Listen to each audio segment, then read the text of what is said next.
In this episode of Character Spotlights, we are looking at Ethan Zobelle. So it's time to strap in and look at Sons of Anarchy Season 2. So we're going to go through his biography and also his background. So Ethan Zobelle was the Hungarian-American leader of the League of American Nationalists on the FX original series Sons of Anarchy, played by American actor Adam Arkin. And he makes his debut in Amplification. It is episode 1 of season 2. But as for his background, he was, of course, as I mentioned earlier, he was from Budapest. He was a Hungarian gentleman, Hungarian-American, damn it. Eventually, he married a woman and they had a daughter, Polly Zobelle, and they immigrated to the United States, settling in California, where he became a church deacon. Zobelle opened a chain of cigar shops called Impeccable Smokes, which expanded into a chain with locations throughout California and the West Coast in Stockton, Alameda, and Millbrae.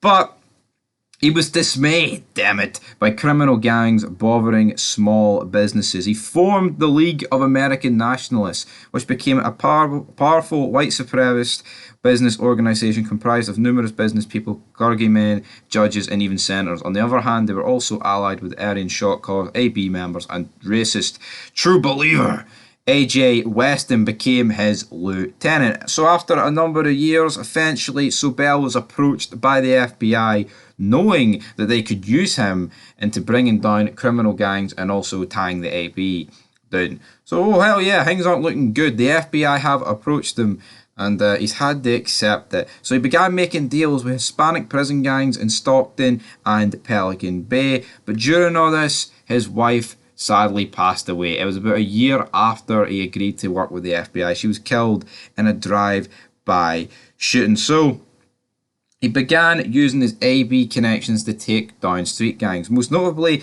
he set up a new cigar shop in San Bernardino and provoked the gun-running War Boys motorcycle club into attacking the store, and then he had them arrested for aggravated assault, destroying the gang. And that is pretty much his background, guys. Next stop, Charming. He was very smart, he knew how to manipulate, so who does he decide to manipulate? The Hale brothers. He's introduced alongside A.J. Weston as they travelled to Charming to meet with local businessman Jacob Hale. And then introduced to David Hale, but David Hale obviously being Captain America. He refuses Zobelle's offer because he knows the true intent. They're white hate, damn it. But obviously, this stirs up an issue with A.J. Weston, who gives the biggest death stare in the world to David Hale. But I like David Hale because he doesn't want to cheat Sam Crow. He wants to bring down Sam Crow legitimately at this point. He does not want to use Lone because he knows it's just replacing one evil with another. Well, his brother Jacob Hale, he's all about getting rid of Sam Crow because he's all about the profits, bringing all these other businesses to Charming, which would be the objective essentially for his point of view. So, you know, it was a very strong introduction and immediately it just set the ground running that AJ's his lieutenant, Ethan does all the speaking. Not that AJ Weston doesn't speak, but you know, and if you thought he wasn't going to be a big deal, well, he sure as hell is a big deal later on in the episode at Bobby's homecoming when he absolutely confronts the hell out of Sam Crow. He tells Clay Morrow to stop selling guns to Color. Clay Morrow's like, I don't know what you're talking about. We're just Harley enthusiasts. He's like, you're not. You're done selling guns to Color. He's like, I don't know who the hell is or what your deal is, but nobody threatens Sam Crow. No one tells us what we can and can't do. Black, brown, or white. So why don't you jump in your little Nazi clown car and go back to whatever shithole you came from. Because next time you piss on my shoes, I will kill you. Pretty much word for word. I have a few wee things in there. But what an epic introduction here. What an absolutely insane introduction this is. And at the end of episode 1, of course, he gives the orders of the Lone Group, the AB Brotherhood wing, I guess you could say, of Lone, to sexually assault Gemma Teller, knowing that would completely destroy Sam Crow and send them on the absolute warpath. So, yeah, it's a similar tactic to what he used in San Bernardino and such of, like, it would provoke the MC, but it's such extreme lengths. So he's obviously did his research knowing that Gemma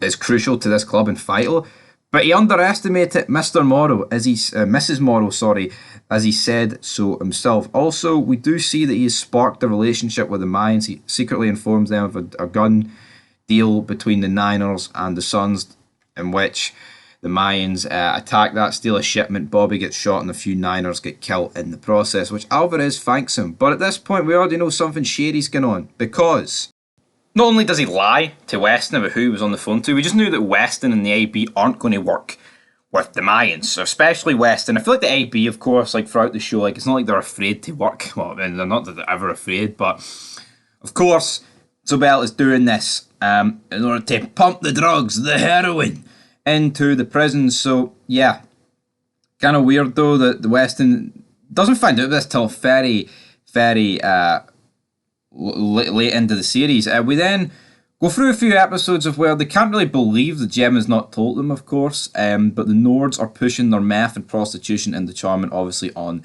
the orders of Zobelle. But we see Davy Haley's trying to, sweeten the nut, so to speak, with Davy Hale into getting him to join sides. And when Sam Crow task Hale to go into a supposed meth lab inside Charmin, what does Davy Hale do? He doesn't do anything about it. So what Sam Crow do? They take matters in their own hand, blow it up, and sadly for Opie, he is caught on camera doing it.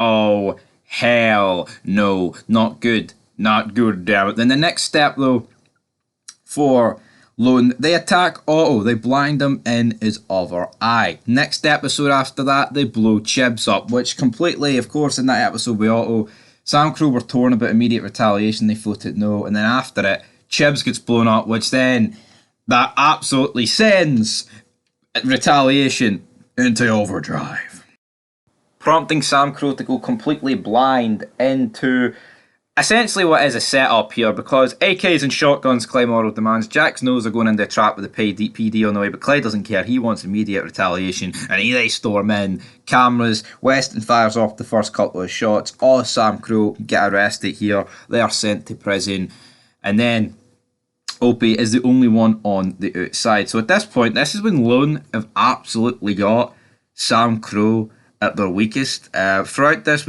Gemma obviously finds out that it is that these were the ones behind it when she found out Impeccable Smokes is in fact formerly Herman's. And also throughout Sam Crow, while this is going on, they've also took the Irish pipeline, damn it, away from Sam Crow, because now the Aryan Brotherhood are getting sold guns here from the IRA. But there is one problem with it. Now Polly is beginning a sexual relationship with Cammy Hayes, Cameron's son Edmund.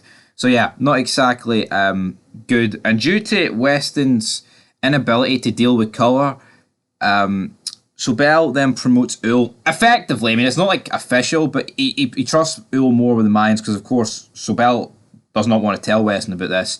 But when the big man Weston finds out, he kills Ul about this whole connection coming out, and obviously that is not good. We also see Cara get burnt down by the Nords. There was also a possibility that they could have potentially killed Luan, but we knew that wasn't going to happen. They also leave Darby to die, but as we later find out, Darby is, of course, not dead. But Weston, finding all this out, confronts Zobelle at gunpoint, but then is kind of scared off by Polly, to which the League the AB step down, and Weston effectively leaves the store, calls him a race traitor, and effectively here severs the AB's ties to the League. So with his protection compromised at this point, Sam Crow are on the verge of killing Zobelle, but he gets rescued by Deputy Chief Hale in the penultimate episode of Season 2, and he gets arrested for narcotics possession.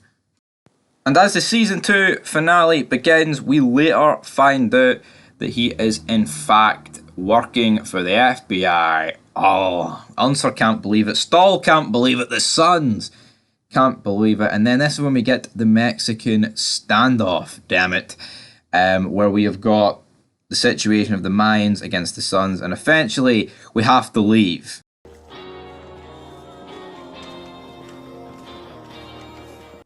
As the Mayans and Sons are about to come to loggerheads over Zobelle out in the highway, his daughter Polly Zobelle has turned up at Edmund Hayes' house. God damn it, the IRA safe house. But what's happened there is Stahl's killed Edmund, and now Polly's getting herself in a beef with Gemma Teller, who's followed her. Polly tries to turn rude. Gemma drops her in self-defense. So Zobelle has lost his daughter. Oh no. He was trying to wait it on, but that's the main reason why he had to wait in the whole Mexican standoff. Back to the Sons and Mayans though. We're on the highway to hell, damn it. Zobelle manages to escape amid all the gunfire between the Mayans and Sons. Eventually the Mayans have to surrender, but Clay lets them live, most notably, and they follow Zobelle to a little ice cream shop or something, but there's kids inside, to Tig's disbelief. But thankfully there is a guardian angel looking out for Ethan Zobelle because of the death of Edmund Hayes. Cammy Hayes is led to believe that Gemma Teller has killed him, so he kidnaps Abel Teller, kills Half-Sack, leaves Tara tied up, so Sam Crow's main priority at this point becomes getting the grandson. Iris took my grandson down. It's just a shot away. It's just a shot away. It's just a kiss away. It's just a kiss away. But of course, Hale rings Zobelle and tells him that they found his daughter shot to death. So this prompts him just to go to a plane. He gets to the hangar and it looks like he's going to return to Hungary by himself. And that is the last ever time we've seen Ethan Zobelle. Now there was potentially like a theory out there that in season 3 you can hear like a report on a plane crash and apparently it was his plane. But there's no confirmation for Suter or anybody like that. Maybe it's just like one of those Easter eggs and like maybe you could think that. We are led to believe that Ethan Zobelle is still alive. And that's just the way the world works, guys. If Sons just defeated all their enemies without losing people or also people escaping their clutches, it would suck. You need things like this. And I was all for Zobelle surviving. Obviously, you want them to die, but, you know, from a story point of view, it didn't give you exact closure, but you can't just have that every single finale or episode. But as in season 3, he does get a mention. We see Impeccable Smoke's getting closed down, and Hale reveals that Zobelle is now Interpol's problem to his brother. And then he gets one more mention, finally, in season 7 when Jax is sitting down with AB shot caller Ron Tully, and he states that Zobelle was a cancer that almost got Sam Crow and the AB Brotherhood killed. So that is it for Ethan Zobelle. He could return, I guess. I mean, I wouldn't say it's the most impossible thing. And, yeah. So Kurt Sutter has not confirmed that he's not dead. So who knows? Who knows, guys? But anyway, leave your thoughts down below. As for the character of Ethan Zobelle, I'm going to rate him a 7.5 out of 10. Is that low? Should I give him an 8? Nah, I'm going to give him a 7.5. I think a 7.5 out of 10 is good because he's a major antagonist for season 2, but it's not like he's a series long one or anything. He does his job. He's a really good character, really good acting. He's one of the smartest characters we've seen in the universe of Sons of Anarchy. So anyway, guys, it's a 7.5 for the big Stevie Cool here on Fog Entertainment. Leave your rating down below. But until then, peace.